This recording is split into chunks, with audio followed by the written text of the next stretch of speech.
Okay, now case number 2 is a running case. Okay, so this,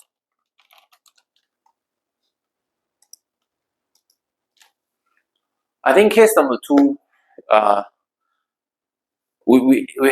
there's other things involved in case number 2, but I'm trying to force it from a lesser of the 20-cent piece more towards the movement stuff. Okay, so case number 2, I'm going to ask you to focus on, she developed a left-sided stress fracture at the second and third metatarsal area.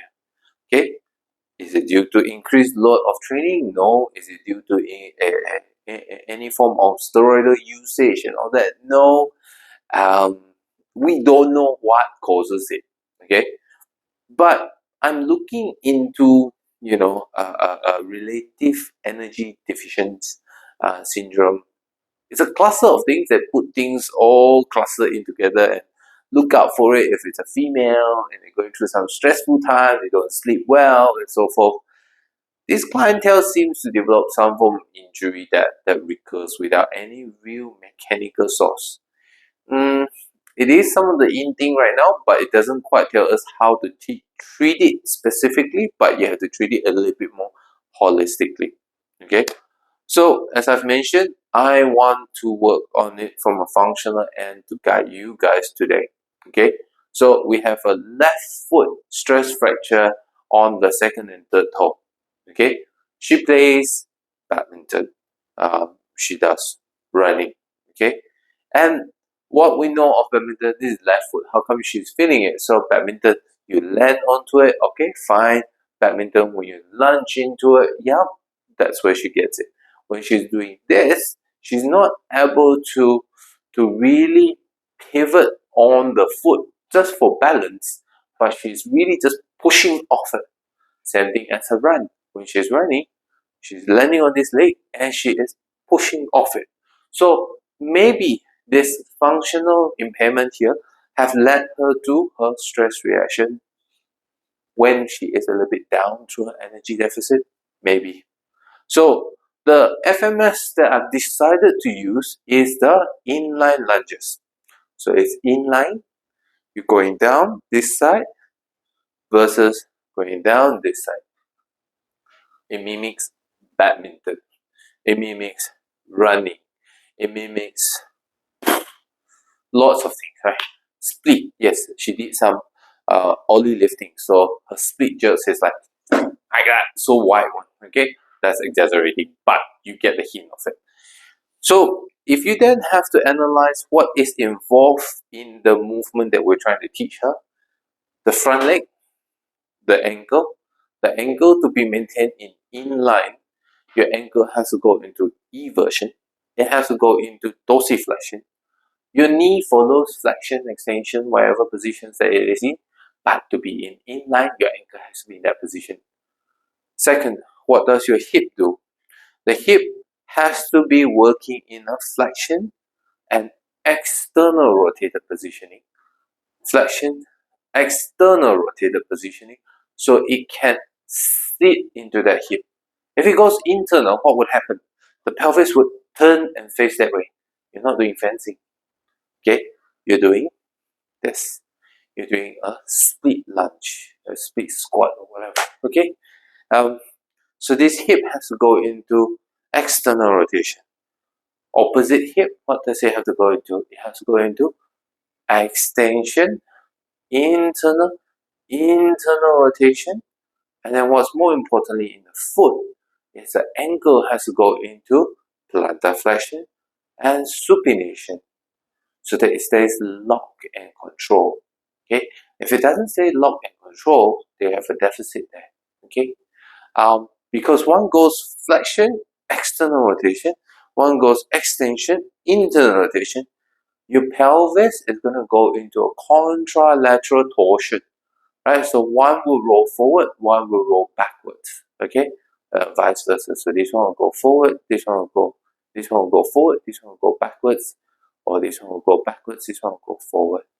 Okay, where is she at? Foot is not giving her much issue, but as in phase for return to sport. Day to day doesn't affect her anymore. So in return to sport, there are a few things. Sports, what sport, right? You have running, you have your plyometrics. So that's where she's got strength, right? But she is missing some elements of it. How does she work? So what we decided to do for her today was to train her. She goes through some warm up. Okay, so you see, I know I'll be spending some time on the hands and knees. So I warm up the wrist, rocking. I stretch the wrist. I warm up the shoulder. I warm up the scap. But guess what? I'm not tricking anything on the upper body. But I need to warm it up. Otherwise, you start doing loading up the legs and then the wrist is giving you more grief than the hips. Then it will sort of start your rehab. The flow is not there. If you're in the zone, in the flow, you know it when you have the patients like that. And you will feel that oh, the session feels so good. The session just achieve what you want. Bam, bam, bam, everything. So once you've done that, okay, then you know you're gonna start working on the hips and pelvis. Okay, what do? I warm up the hips. I warm up the hips using quadruped rocking, learning how to rock into it, learning how to flex through the hip, extend through the hip. Okay, I need her in a plank position, and I get her to bend and straighten her knee, one leg, so a little bit of bend and straightening the knee. This is one of the exercises I tend to like to do in a plank position. Okay, one leg back, okay, and I bend the knee and I straighten the knee against gravity, this straightening. The crux here is holding the ankle still. So you do it yourself. If your ankle is moving along with it, that means you're pushing off your big toe. But what I want her to do is the ankle needs to be in control, stable. And then she's bending her knee, straightening her knee, bending her knee, straightening her knee in the plank position. There's some deficit there. So in the warm-up, it looks like, So what that means is, next time, this particular exercise, rather than just a warm-up, I need to apply a strengthening load. I need to apply, rather than just the usual 30 seconds, 15 reps and all that. No. I'm going to put it in a set. I'm going to put it enough volume that this works hard. Okay? So she might be doing that. Okay? I might be giving her fatigue sets. So we'll do attrition fatigue and we'll do it 3 sets. And then only then we move on to other things. So in the warm-up stuff, I thought that I had cleared it, but I haven't. So therefore, I'm going to put it back in my plan. Okay? In my working set. So after all that, then I did some hip hinges in standing, just to get that hip warm up, learning how to control this movement, because later on, I need her to do a single leg pogo. Okay, this is called short bounce, and then you want to come up quickly, and these are pogo jumps, and that's a single leg pogo jumps. That is my final movements that I want to achieve in her. Okay, so having that in mind now is what I plan to do. We have A skips, right? Running drills.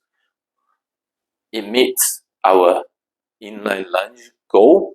So what I put her in a Bulgarian split squat position, we mobilize that contralateral pelvis, we mobilize that ankle, we mobilize that hip into external rotation, and then in that position, we mobilize the hip into internal rotation. Give the drill specific to that as a split squat mobilization. Okay, now warm up done, mobility done, everything's warm.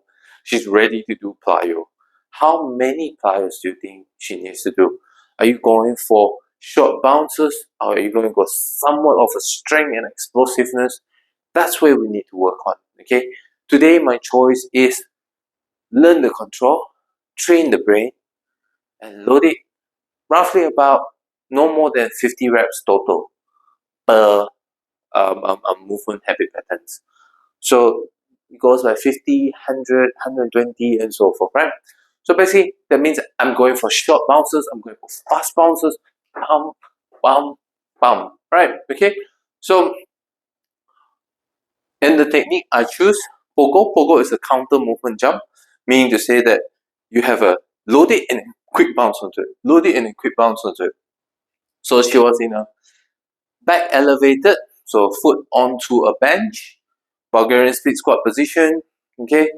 And there's a step in front. She's supposed to up onto the step, up onto the step, okay? I don't want her to, you notice I do this to lift up. I'm not doing push. I'm not doing a push. I'm doing a pull. I'm doing a pull, okay? It's a pull to facilitate the hip flexion control of this area. So once the slow steps is good, we load it. We teach her the technique. Okay, time starts working set 50 sets, 50 reps total. So I think we did about 10 times 5, okay? But she has to do very, very quick bounces of this split squats.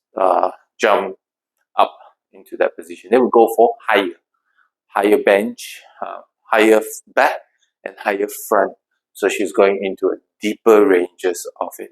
So I wish I can video the whole session of her so that I can just link it together with what I'm sharing today. But I'll see what I can do. Right? So enjoy your sessions.